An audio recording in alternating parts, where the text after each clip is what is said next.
بسم اللہ الرحمن الرحیم. ایک نئے پروگرام کے ساتھ آپ کی خدمت میں حاضر ہے.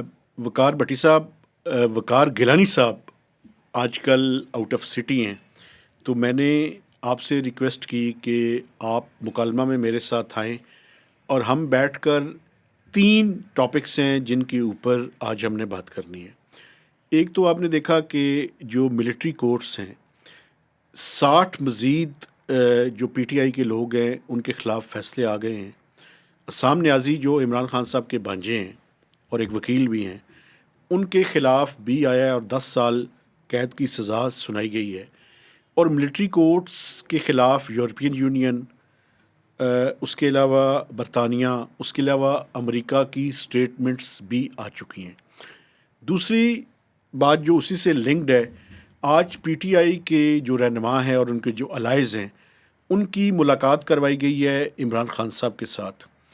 جو اکانومی کے فرنٹ پہ ہے وہ یہ ہے کہ آج minister for finance, chairman F B R اور منسٹر فار انفارمیشن، ان تینوں نے مل کر ایک پریس کانفرنس کی جوائنٹ، اور اس میں آپ کو ڈیٹیل بتاؤں گا کہ کس طرح سے ایف بی آر نے نادرا کے ساتھ، اور ایک آرمی کے جنرل ہیں وہ بھی اس ٹاسک فورس کا حصہ تھے، جنرل علی رضا، اور انہوں نے مل کے ایک ڈیٹا اکٹھا کیا ہے. کوئی 1,90,000 لوگوں کو آئیڈینٹیفائی کیا ہے انہوں نے، جو کہ پاکستان میں جن کے پاس دولت ہے، پیسے ہیں، ٹرانزیکشنز کرتے ہیں لیکن پورا ٹیکس ادا نہیں کرتے. اور جو تیسری امپورٹنٹ 3 چیز ہم نے شیئر کرنی ہے اپنے دیکھنے والوں کے ساتھ، جو اسٹینڈنگ کمیٹی آن فائنینس ہے سینٹ کی، آج اس نے یونینیمسلی، جس میں پی ٹی آئی کے 2 سینیٹرز بھی موجود تھے اور باقی ٹریجری بینچز کے تھے، انہوں نے یونینیمسلی ٹیکس لاز امینڈمنٹ بل کو اپروو کر دیا ہے، کسی طرح کی اپوزیشن کیے بغیر اور اپنا ڈسینڈنگ نوٹ دیے بغیر. تو اس کا مطلب ہے کہ جو لارجر کانٹیکسٹ ہے اس میں پی ٹی آئی الائنڈ نظر آ رہی ہے. اس کانٹیکسٹ کو اگر سامنے رکھا جائے تو میرا خیال ہے کہ اسی سیکوینسنگ سے شروع کرتے ہیں. یہ جو ملٹری کورٹس کا فیصلہ آیا ہے، اور ایک طرف یورپین یونین اور جو باقی امریکہ اور برطانیہ ہے وہ مخالفت بھی کر رہے ہیں، تیسرا پی ٹی آئی سے بات چیت بھی کرنے کی کوشش کی جا رہی ہے.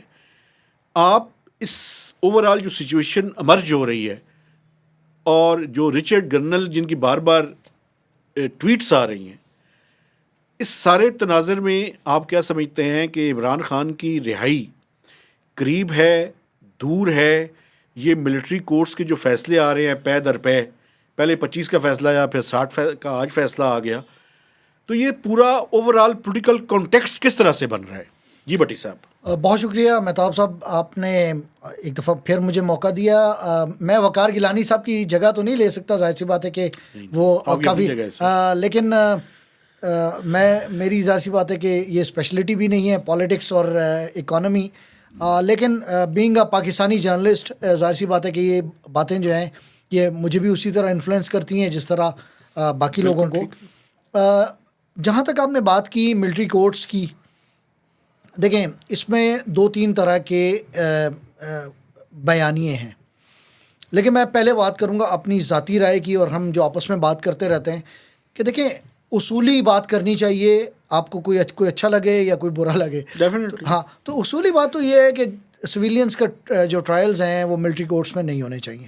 بالکل ٹھیک. یہ پوری دنیا کا ایک مسلمہ اصول ہے. پاکستانی عدالتیں بھی یہ فیصلے دے چکی ہیں کہ ملٹری کورٹس جو ہیں وہ بیسیکلی سمری ٹرائلز کرتی ہیں، اور اس میں جو سزائیں دی جاتی ہیں، وہاں پہ جو فیئر ٹرائل کا جو رائٹ آف فیئر ٹرائل ہے اس کا خیال نہیں رکھا جاتا. بھٹی صاحب میں آپ کی بات کو آگے بڑھاتا ہوں. دیکھیں نا، آپ مجھے اور آپ کو اگر وہاں پہ جانے کی ایکسیس نہیں ہے تو مجھے بتائیں کہ اس ٹرائل کو میں کیسے فیئر کہہ دوں؟ پھر آپ دیکھیں نا، آپ کہیں بھی جب کوئی ٹرائل ہو رہا ہوتا ہے تو جرنلسٹ جاتے ہیں، دونوں سائڈ کا آرگومنٹ سنتے ہیں، ان کو رپورٹ کرتے ہیں، اس کے نتیجے میں ایک ٹرانسپیرنٹ میکنزم ہوتا ہے. اب آپ نے کیا ٹرائل کیا ہے، کس نے کیا آرگومنٹس دیے ہیں، وی ڈونٹ نو. جی ہاں بالکل. دیکھیں یہی وہ کنسرنس ہیں جس کی بنیاد پہ ماضی میں بھی یہی ہوتا رہا ہے، پوری دنیا بھی یہی کہتی ہے کہ جو ملٹری کورٹس ہیں یہ بیسیکلی جو ہیں یہاں پہ جو کسی بھی ایکیوزڈ کا جو رائٹ آف فیئر ٹرائل ہے وہ اس کو نہیں مل پاتا، اور اس کے نتیجے میں یہ فیصلے دیے گئے کہ یہ ملٹری کورٹس کو یہ ٹرائل نہیں کرنے چاہیے. اصولی طور پہ تو میں اس کا قائل ہوں، لیکن میں اس کے ساتھ کچھ اختلافی باتیں بھی کرنا چاہتا ہوں. پلیز ضرور کیجیے. وہ یہ کہ دیکھیں، یہ پی ٹی آئی وہی پارٹی ہے جس کے رہنماؤں اور ان کے جو ورکرز ہیں اور ان کے حامی جرنلسٹ جو ہیں وہ انہی ملٹری کورٹس کی ایک زمانے تک بڑی شد و مت سے حمایت بھی 2019 کی بات کر رہے ہیں. جی ہاں بالکل، یہ حمایت کرتے رہے. اچھا لیکن سر ایک بار کورس کریکشن کی اجازت تو دیں نا سر. مجھ سے کوئی غلطی ہوئی ہے، میں اور اس کو میں ایڈمٹ کر لوں کہ یار مجھ سے غلطی ہوئی ہے. تو پی ٹی آئی کو، اگر پی ٹی آئی یہ کہتی ہے کہ ماضی میں اگر ہم نے کسی کا ٹرائل اور ملٹری کورٹ کے ذریعے کیا ہے تو غلط کیا ہے، اتنی تو اجازت ہونی چاہیے. سر بالکل ٹھیک ہے، یہ آپ بالکل ٹھیک کہہ رہے ہیں. جو پولیٹیکل موومنٹس ہوتی ہیں، پولیٹیکل پارٹیز ہوتی ہیں، وہ اپنے ماضی کی جو غلطیاں ہوتی ہیں ان سے سیکھتی ہیں، ان کے اوپر. یہ اور بات ہے کہ ہماری جو نون لیگ ہے، پاکستان مسلم لیگ نون، اور اس کے ساتھ ساتھ ان کے حامی جو پارٹی ہے پیپلز پارٹی، یہ شاید غلطیاں دہرانے پہ یقین رکھتے ہیں، اور یہ وہ غلطیاں جو کہ دنیا جو ہے وہ کر کے اور اس کے اوپر معافیاں مانگ چکی ہے، یہ ان کو بار بار ریپیٹ کرنے پہ شاید یقین رکھتے ہیں. اور ابھی جس طریقے سے انہوں نے یہ ملٹری کورٹس کو کے ذریعے ٹرائلز کو فیسیلیٹیٹ کیا ہے، تو میں آپ کو یقین دلاتا ہوں کہ یہ جو ہے پاکستان میں کبھی ایسا نہیں ہوا کہ یہ وقت کا دھارا ایک ہی طرح چلتا رہے. اس کا مطلب یہ ہے کہ کل کلاں کو ان کے خلاف بھی ملٹری کورٹ کے اندر ٹرائل ہوگا. دیکھیں ہو سکتا ہے، بالکل ہو سکتا ہے. جو اگر کوئی اصول جو ہے انہوں نے طے کر لیا ہے تو وہ اصول ملٹری کے لیے، پاکستانی اسٹیبلشمنٹ کے لیے، یہ سب. میں ایک جملہ میرے پتہ نہیں اس پہ میرے ساتھ کیا ہوگا، ہو سکتا ہے میرے خلاف ملٹری ٹرائل ہو جائے. میرا ایک عزیز دوست کا کہنا یہ ہے کہ پاکستان کی جو اسٹیبلشمنٹ ہے وہ ایک جملہ کہتی ہے کہ ہمیں بیرونی سے زیادہ اندرونی دشمن سے خطرہ ہے. تو وہ اندرونی دشمن جو ہے وہ عوام پاکستان ہے بیسیکلی. تو اس میں یہ پولیٹیکل پارٹی ہو یا ایکس پولیٹیکل پارٹی ہو، وائی ہو یا زی ہو، وہ ساری دشمن ہے. جو ان کے ساتھ ہے وہ اس وقت ان کا حامی ہے. کل جب یہ پانسا پلٹے گا، کل یہی نون لیگ اور جو پیپلز پارٹی اگر یہ کٹہرے میں کھڑے ہوں گے تو انہیں بھی اسی فارمولے کے تحت جو ہے. مجھے بھٹی صاحب ایک بات یاد آ گئی. میں جب جرنلزم کر کے آیا تو بے نظیر بھٹو جو ہے، آپ کو پتہ ہے کہ 96 کا الیکشن جو ہے وہ بڑے برے طریقے سے آ رہی تھی اور پیپلز پارٹی کو بڑی کم سیٹیں ملی تھیں. تو اس زمانے میں قومی احتساب بیورو بنایا گیا تھا اور نیب کا لا میاں نواز شریف صاحب تھے اور ساتھ بے نظیر بھٹو بیٹھتی تھی. تو اور بے نظیر بھٹو پھر سیلف ایگزائل میں چلی گئی تھی. تو اس سے پہلے انہوں نے ایک بات کی تھی، جب یہ نیب کا لا بن رہا تھا تو انہوں نے کہا تھا میاں صاحب میں آپ کو یہ بتانا چاہتی ہوں کہ یہ جو لا آپ بنا رہے ہیں اس کے تحت سب سے پہلے ایگزیکیوٹ آپ ہوں گے. بالکل صحیح ہے. اور پھر وقت نے ثابت کیا کہ 99 میں جب پانسا پلٹا اور پرویز مشرف نے حکومت کو سیک کیا تو میاں صاحب کے خلاف نیب کی عدالتوں میں کیس چلتے رہے. بالکل دیکھیں، تو یہ پانسا کسی ٹائم بھی پلٹ سکتا ہے. بالکل. اور میں آج کل ایک بات کر رہا ہوں، آخری بات، میں لمبی آپ کی طرف آؤں گا. میں یہ کہہ رہا ہوں کہ ریورس انجینئرنگ شروع ہو چکی ہے. تو ریورس انجینئرنگ جو کیا ہوا ہے، جو لاسٹ فروری کے الیکشن میں کیا تھا، اس کی ریورسل شروع ہے. تو پھر یہ پہیا جب گھوم کے آپ کی طرف آئے گا نون لیگ صاحب، تو پھر آپ بھی اس کے نیچے اسی طرح سے آئیں گے. بالکل ٹھیک ہے. یہ شاید یہ سمجھتے اصل میں دیکھیں دنیا کے حکمرانوں کا ایک مسئلہ رہا ہے ہمیشہ سے. چند حکمرانوں جن پہ اللہ کا کرم ہے، ان کے علاوہ باقی حکمرانوں کا ایک مسئلہ یہ رہا ہے، وہ یہ سمجھتے ہیں کہ شاید حکمرانی ہمیشہ کے لیے ان کے پاس رہے گی. حکمرانی جو ہے وہ اللہ کی پاور ہے. وہ جس کو چاہتا ہے نوازتا ہے، وہ جس کو چاہتا ہے اس سے محروم کر دیتا ہے. بڑے بڑے ڈکٹیٹرز جو ہیں وہ چشم زدن میں جو ہے ان سے حکومتیں چھن گئیں. بالکل ٹھیک ہے. اور یہ بھی زیادہ دن کا نہیں ہے. اچھا دوسری بات مجھے بتائیں، آپ کے خیال میں اب دیکھیں اس کے خلاف ایک سپریم کورٹ میں ہیئرنگ ہے جسی کے تحت ہی انہوں نے یہ ڈیسیز دیے ہیں ملٹری کورٹس نے. تو وہاں سے تو سپریم کورٹ میں میرے خیال میں اب ہلڈی ہوگا یہ فیصلہ. لیکن ریویو میں جب یہ جائیں گے تو ریویو میں ایکسپیکٹیشنز یہی ہیں کہ ان سزاؤں میں کچھ نہ کچھ ریلیف ان لوگوں کو شاید مل جائے. امید یہی ہے. لیکن ابھی تک جو ہے ایک طرف اسٹیبلشمنٹ بڑا سخت نظر آ رہی ہے ان کے ساتھ، اور عمران خان کے بھانجے جو ہیں احسان نیازی، میں ان کا دوبارہ ذکر کر رہا ہوں، ان سمیت سب کو جو ہے وہ سزائیں سنا دی ہیں، لیکن دوسری طرف نیگوشیشن جو کر رہے ہیں ان کے بارے میں آپ کا کیا خیال ہے، اور کیا عمران خان کی ریلیز ہونے کے کچھ چانسز آپ کو نظر آتے ہیں؟ دیکھیں، میں اتنا زیادہ پالیٹکس نہیں جانتا کہ بیہائنڈ دا سین کیا چل رہا ہے، لیکن میں ایک بات میں یہ، جہاں تک آپ نے سزاؤں کی بات کی ہے، دیکھیں یہاں پہ میاں نواز شریف صاحب کو سزا ہوئی اور ایک دن ہمیں پتہ چلا کہ وہ جدہ میں ہیں. بالکل ٹھیک ہے، یہاں پاکستان کی جو عدالتی تاریخ ہے، پاکستان کی جو سیاسی تاریخ ہے، اس میں سب کچھ ممکن ہے. ہو سکتا ہے کہ یہ ساری سزائیں کالعدم قرار دی جائیں، ختم ہو جائیں. کوئی ایسا طریقہ کار اگر ان کی کوئی ایسے سیٹلمنٹ ہو جاتی ہے پی ٹی آئی کی ود دی اسٹیبلشمنٹ، یا کوئی ایسا پریشر آتا ہے جو ابھی اس وقت ہمیں نظر آ رہا ہے کہ آپ نے کہا کہ یو کے اور امریکہ نے جس طرح کا اسٹانس لیا ہے اس کے اوپر، اور پاکستانی جو اسٹیبلشمنٹ ہے، ابھی تو ٹرمپ نے باقاعدہ حکومت حلف نہیں لیا، ہاں 20 جنوری کو حلف لے ہاں، رہے ہیں. تو اس کے بعد ہمیں زیادہ بہتر طریقے سے معلوم ہوگا کہ یہ سچویشن جو ہے وہ کس طرف جا رہی ہے. جہاں تک آپ نے بات کی ہے کہ عمران خان باہر آ سکتے ہیں یا نہیں آ سکتے، دیکھیں مجھے پورا یقین ہے کہ یہ پاکستان وہ ملک ہے جہاں پہ حکمران کو جیل میں اور جیل سے دوبارہ اس کو حکمرانی کے سنگھاسن پہ بٹھایا جاتا رہا ہے. ماضی میں ایسا ہم نے دیکھا ہے. بالکل ٹھیک کہہ رہے ہیں. ایک بات میں آپ کو اور بتاؤں، مجھے یاد ہے کہ میاں نواز شریف کے جو کیسز ختم ہوئے اور جو باقی ان کے لیڈران تھے، میاں نواز شریف کے کیسز کی میں خاص کر بات کر رہا ہوں، وہ چند ہفتوں میں اڑ گئے. میں یقین کے ساتھ کہہ سکتا ہوں آج اسٹیبلشمنٹ سلو کر لے، عمران خان کے کیس چند گھنٹوں میں ختم ہو جائیں گے. اس سے زیادہ کہ یہ کیسز نہیں ہیں، ویسے بوگس قسم کے کیسز ہیں، اور کیسز آنکھ کے اشارے سے بنتے ہیں اور آنکھ کے اشارے سے ختم ہوتے ہیں، اس میں کوئی شک نہیں ہونا چاہیے ہمیں. لیکن سر دوسری طرف جو میں آپ کے ساتھ بات کرنا چاہتا ہوں وہ یہ ہے کہ آج فائنانس منسٹر نے ایک بڑی طویل قسم کی، کوئی 1 گھنٹے 1.5 گھنٹے کے لگ بھگ، انہوں نے آج ایک جوائنٹ پریس کانفرنس کی ہے جس میں منسٹر آف اسٹیٹ بھی ان کے ساتھ تھے، منسٹر آف انفارمیشن بھی تھے، اور چیئرمین FBR بھی تھے.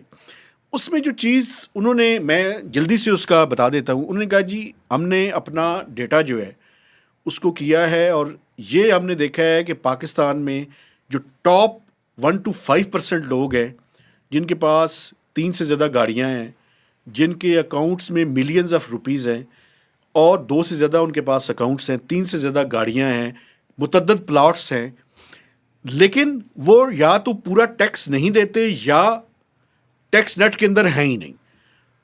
تو انہوں نے بتایا کہ انہوں نے تقریباً کوئی 1,86,000 لوگوں کو وہ نوٹسز بھجوائے ہیں، اور ان میں سے کچھ لوگوں سے کچھ ٹیکس ڈیمانڈ جنریٹ کر کے پیسے وصول بھی کر لیے ہیں. لیکن میں آپ کو یہ بتاؤں کہ پاکستانی، یہ بڑی نون چیزیں ہیں کہ $12 بلین سے زائد لوگ جو ہیں دبئی میں جا کے انویسٹ کر چکے ہیں. ان میں سے کتنے لوگوں کو نوٹسز دیے گئے ہیں؟ کیا وہ لیگل طریقے سے منی لے کر گئے ہیں؟ دیکھیں، پیسے لے کر پیسے کمانا کوئی جرم نہیں ہے، پیسے کہیں انویسٹ کرنا کوئی جرم نہیں ہے، لیکن کیا وہ لیگل پروسیس کے تحت پیسے لے کر گئے ہیں؟ منی لانڈرنگ تو نہیں کی؟ اور کیا ٹیکس منی لے کر گئے ہیں یا ان ٹیکسڈ اور ٹیکس اویڈڈ منی لے کر گئے ہیں؟ تو یہ باتیں ہیں. اور دوسری طرف IMF پاکستان میں آئے گا فروری کے 2nd ویک میں ایکسپیکٹڈ ہے. ابھی تک 340 ارب روپے کا شارٹ فال ہے 5 ماہ میں. ابھی یہ جو مہینہ ختم ہونے والا ہے اس میں تقریباً 100 سے 150 ارب روپے کا شارٹ فال ہے. اس کے بارے میں حکومت کے پاس کوئی سیٹسفیکٹری رپلائی نہیں ہے. وہ یہ کہتے ہیں کہ شارٹ ٹرم میں تو شاید ہمیں اس کا لاس ہوگا، لانگ ٹرم میں جو ہم کام کر رہے ہیں یہ بہت عرصہ پہلے ہمیں کر لینا چاہیے تھا. لیکن اس میں مسئلہ یہ ہے کہ یہ باتیں کرنی آسان ہے، پریکٹیکلی کرنا جو ہے وہ مشکل ہے. آپ اس کی رائے اس کے بارے میں؟ مہتاب صاحب آپ بالکل صحیح کہہ رہے ہیں. میں جو آپ نے کہا نا، پہلی بات تو ہے کورٹس کے حوالے سے، دوسری بات ہے ہمارا جو ٹیکس ریونیو کلیکشن کے حوالے سے. دیکھیں ملک جو ہے نا وہ چلتے ہیں قوانین کے تحت اور قوانین کی امپلیمنٹیشن کے تحت. ٹھیک ہے. جب آپ کی عدالتیں، سویلین عدالتیں جو ہیں وہ ڈریگ آن کرتی ہیں کیسز کو، اسٹے آرڈرز جاری کرتی جب وہ اسٹے آرڈرز جاری کرتی ہیں، جب وہ کیسز جو ہیں وہ پھانسی ہونے کے بعد بندے بری ہونا شروع ہوں، جہاں عدالتوں کے جو پیشکار ہیں وہ رشوت لے رہے ہوں، جج صاحب کی ناک کے نیچے جو ہے وہ رشوت کا کاروبار چل رہا ہو، جب یہ اس طرح کا جب ایک سسٹم جو ہے یہ جب آئیں گے نا تو اس کے نتیجے میں خرابیاں پیدا ہوتی ہیں۔ جہاں تک آپ نے ٹیکس کی بات کی، دیکھیں میں نے کہا کہ میں اکانومی کو اتنا نہیں جانتا جتنا آپ بہت ماشاءاللہ آپ اس کے ایکسپرٹ ہیں۔ میرا مسئلہ یہ ہے کہ میں ایک سیلریڈ کلاس سے تعلق رکھنے والا فرد ہوں جس کی کوئی بھی انکم جو کہ بینک کے ذریعے آتی ہے وہ ایٹ سورس میرا ٹیکس ڈیڈکٹ ہو جاتا ہے، ڈیڈکشن ہو جاتی ہے۔ لیکن اس ملک میں جو کاروباری طبقہ ہے جو کہ بہت بڑا طبقہ ہے، اس ملک کے جو ٹریڈرز ہیں، اس ملک کے جو ریٹیلرز ہیں، اس ملک کے جو زرعی آمدن والے ہیں، زرعی آمدن والے لوگ ہیں، یہ نہ صرف ٹیکس نہیں دیتے، ٹیکس چھپاتے ہیں، ٹیکس بچاتے ہیں، ٹیکس چوری کرتے ہیں، وہ سب وہ کام کرتے ہیں اور وہ دھڑلے سے کرتے ہیں۔ اس میں ایف بی آر جو ہے ہمارا، وہ مجھے پورا یقین ہے کہ ایف بی آر جو ہے ان کے ساتھ ان کی کنائیونس کے ساتھ ہوتا ہے، یا ان کی نااہلی کی وجہ سے ہوتا ہے، یا ان کی کیپیسٹی نہیں ہے کہ وہ ان سے ٹیکس وصول کر سکیں۔ اگر آپ اسی طریقے سے صرف جو ایک گائے جو ہے وہ دودھ دے رہی ہے اور آپ اسی کو نچوڑتے رہیں گے تو پھر ایک وقت آئے گا کہ اس کے تھنوں سے دودھ کے بجائے خون آنا شروع ہو جائے گا۔ آپ ٹھیک کہہ رہے ہیں، میں آپ کو تھوڑی سی بات کو آگے بڑھاؤں۔ آپ یہ دیکھیں کہ آج فائنانس منسٹر نے ایک اور بات بھی کی ہے۔ انہوں نے کہا جی کہ میں سپریم کورٹ کے جو چیف جسٹس ہیں یا آفریدی، ان کا شکریہ ادا کرتا ہوں کہ انہوں نے آ کے ٹیکس کے جو کیسز ہیں ان پہ انہوں نے نوٹس لیا ہے، اور سیکرٹری فائنانس اور چیئرمین ایف بی آر کو ایک کمیٹی بنی ہے، اس میں وہ بھی شامل ہیں اور وہ ٹیک اپ کریں گے اور تیزی سے وہ حل کریں گے۔ میں آپ کی اطلاع کے لیے اور دیکھنے والوں کو بتانا چاہتا ہوں، 3,000 ارب روپے سے زیادہ کے کیسز مختلف فورمز کے اوپر، جو لیگل فورمز ہیں، جس میں ٹریبیونل بھی شامل ہیں، جس میں ہائی کورٹس بھی شامل ہیں، جس میں سپریم کورٹ بھی شامل ہے، وہاں پہ اسٹک اپ ہیں۔ اور میں آپ کو بتاؤں، بہت سے کیسز ایسے ہیں، میں مثالیں دے سکتا ہوں کہ جہاں پہ اربوں روپے کا ٹیکس کا معاملہ ہے اور 5 سال سے اسٹے آرڈر پہ چلائے جا رہے ہیں، اسٹے آرڈر دیے جا رہے ہیں۔ یہ اسٹے میں کہتا ہوں کہ آپ اسٹے آرڈر نہ دیں، آپ فیصلہ کیوں نہیں کرتے؟ تو یہ اسٹے آرڈرز جو ہیں، یہ بہت بڑا ایک یہ بھی ذریعہ ہے۔ اب میں الزام نہیں لگانا چاہتا ان معزز جج صاحبان پہ بھی، لیکن مجھے یہ جواب دیا جائے کہ یہ اسٹے آرڈرز 5 سال سے کیا تک بنتی ہے کسی کے، آپ کیس کا فیصلہ کر دیں تاکہ اگلے فورم پہ بات جائے۔ آپ فیصلہ بھی نہیں کرتے اور نہ اس کیس کو سنتے ہیں، اور 5 سال سے چلائی جا رہے ہیں، متعدد کیسز ہیں اس طرح کے۔ تو ایک تو بات یہ ہے کہ میں سمجھتا ہوں کہ اس کے بارے میں جو جوڈیشری ہے اس کو اس کا نوٹس لینا چاہیے۔ دوسری بات، ایف بی آر کی آپ نے بات کی، بڑی امپورٹنٹ بات آپ کر رہے ہیں۔ بنیادی طور پہ اس ملک کی اکانومی ڈاکومنٹڈ نہیں ہے۔ آپ کو میں ایک مثال دیتا ہوں، آپ خود بھی جا کے دیکھیے گا، اسلام آباد میں جتنے ریسٹورنٹس ہیں وہ سارے کے سارے پی او ایس کے ساتھ کنیکٹڈ کر دیے ہیں، اور ان کا ٹیکس جو ہے وہ 5% ہے۔ آپ کارڈ سے اگر پیسے دیں گے تو 5% ٹیکس ہے، ورنہ اس کا ٹیکس جو ہے وہ زیادہ ہے، 15% ہے۔ میرے کہنے کا مقصد یہ ہے کہ جب تک ڈاکومنٹیشن آف اکانومی نہیں ہوگی، تب تک آپ جو بھی نظام لے آئیں وہ کبھی بھی کامیاب نہیں ہو سکتا۔ آپ کو میں بتاؤں، ابھی پلاٹس کی باتیں آپ دیکھیں، مجھے یہ بتائیں جتنی ہاؤسنگ سوسائٹیز ہیں یہ فائلیں بیچ رہی ہیں، ٹرانزیکشنز کو رجسٹر کرنے کا کوئی نظام نہیں ہے حکومت کے پاس۔ حکومت اس کے بارے میں بھی کچھ غور و فکر کرے نا۔ ٹھیک ہے، اس ملک میں ریئل اسٹیٹ کے علاوہ کوئی کاروبار نہیں ہے، لیکن مجھے یہ تکلیف ہے کہ میں اگر ریئل اسٹیٹ سے پیسے کما رہا ہوں تو ٹیکس بھی دوں اس کے اوپر، میں کیوں نہ دوں؟ دیکھیں اسی طرح ایگریکلچر انکم ہے، آخری بات، ایگریکلچر انکم ابھی ایک آئی ایم ایف کی بریچ ہونے والی ہے۔ وہ بریچ یہ ہے کہ پہلے ہم نے 31 اکتوبر کا کہا تھا کہ اس ٹائم تک تمام چاروں صوبائی اسمبلیوں سے وہ لا پاس ہو جائے گا۔ پنجاب نے پاس کیا ہے لا، لیکن اس کے اندر ریٹ نہیں رکھا۔ یہ کیسا لا ہے، میں اس کے بارے میں کیا کہوں کہ آپ نے لا پاس کر دیا، ریٹ ہی نہیں ہے، اور وہ صوبائی اسمبلی کے جو معزز اراکین ہیں، میں ان کی کیپیسٹی اور ان پہ بھی حیران ہوں۔ ان کو شور کرنا چاہیے، ہم شور کر رہے ہیں، وہ چپ کر کے بیٹھے ہیں۔ باقی تینوں صوبائی اسمبلیوں نے ابھی تک لا پاس نہیں کیا۔ بلوچستان اسمبلی میں پیش ہو چکا ہے لیکن ابھی تک پاس نہیں ہوا۔ اگر 1 جنوری تک یہ پاس نہ ہوا تو IMF کے پروگرام میں ویور لینا پڑے گا. یہ بالکل ہمارے سر پہ کھڑا ہے اور سندھ ریلیکٹنٹ ہے. آپ کو پتہ ہے کہ پیپلز پارٹی بالکل ایگریکلچر انکم ٹیکس میں تیار نہیں ہے, تو یہ کیسے چلے گا IMF کا پروگرام؟ دیکھیں مہتاب صاحب, جو بات تان جو ہے نا وہ آ کے ٹوٹ رہی ہے عدالتوں پہ. ٹھیک ہے, جو آپ نے کہا کیسز, اس کے اوپر جو اسٹے آرڈرز ہیں, دیکھیں وہ کس کا کال ہے, حضرت علی کا کال ہے شاید, کہ ظلم کے ذریعے, کفر کے ذریعے تو حکومت قائم رہ سکتی ہے, ظلم کے ذریعے جی کفر کا نظام قائم رہ سکتا ہے, لیکن ظلم کا نظام جو ہے نا وہ قائم. اگر آپ کا عدالتی نظام جو ہے وہ اسی طرح چلتا رہے گا تو میں آپ کو یقین دلاتا ہوں کہ ہم آدھا گنوا چکے ہیں, باقی آدھا بھی جو ہے وہ تیار بیٹھا ہے, اور ہم جو ہے وہ اکنامیکلی ڈوبیں گے, ہم اپنے وزن کے نیچے دب جائیں گے. یہ جو باتیں دوسروں کو ہم بھاشن دیتے ہیں, لیکچرز دیتے ہیں, وہ ہمیں اپنے اوپر بھی نافذ کرنی پڑیں گی, امپلیمنٹ کرنی پڑیں گی. یہ منافقت اب چھوڑنی پڑے گی. دوسروں کو جو ہے نصیحت خود میاں فصیحت وہ جو محاورہ ہے, تو یہ کرنا پڑے گا. اکانومی کو ڈاکیومنٹ کرنا پڑے گا, کیسز چلانے پڑیں گے ایویڈنس کے خلاف. سارا بوجھ جو ہے میں اور آپ برداشت کرتے رہیں گے, اس طرح نہیں چلے گا جی. اچھا, ایک بات میں اپنے دیکھنے والوں کو اور بتانا چاہتا ہوں. اسلام آباد میں بھی اور صوبوں کے اندر بھی جو ایکسائز اینڈ ٹیکسیشن ڈپارٹمنٹ ہے, اس نے اگر 1 جنوری تک آپ نے اپنی گاڑی کا ٹوکن نہیں جمع کروایا ہوا تو اس ٹوکن کی فیس میں 100% سے زیادہ کا اضافہ ہو جائے گا.